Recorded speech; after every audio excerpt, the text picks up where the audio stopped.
Знаете, че се казваме Николай. Втората част продължава, затова не казахме чао. Защото майка ми се върна и се ядоса. Така че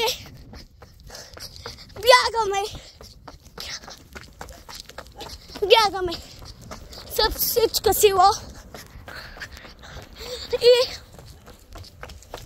това ще приключим това видео.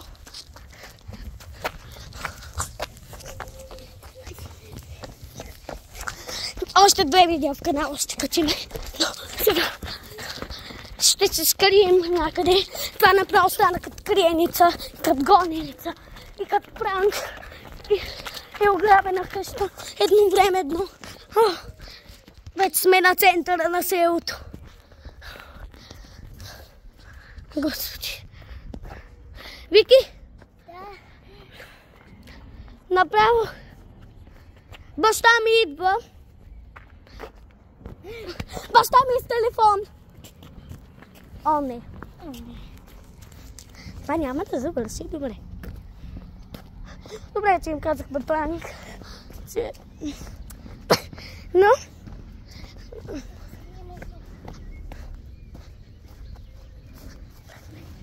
Това не е най-добрата идея. Да знаете, моите родители трябва да си намерят нещата, защото те не знаят къде ги скрихме. Просто трябва... Вижте сега. Моите родители трябва да си намерят нещата, които откраднахме. Да, в кавички.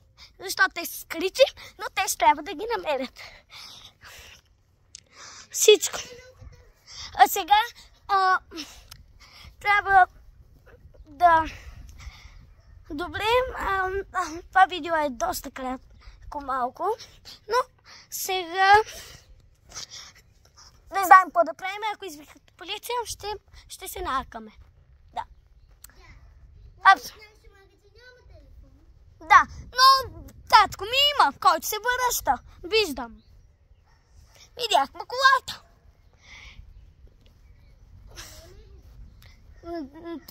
Не е негова.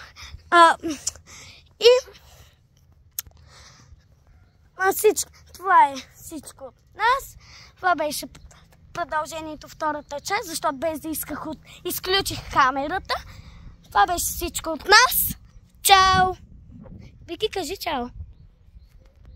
Чао! Чакай. Чао! До третата част! Трета част няма да има. До следващото видео абонирате се за канала и оставете по един лайк под това видео. Да. Чао на всички! Очаквайте много още готини видеа. Айде, чао!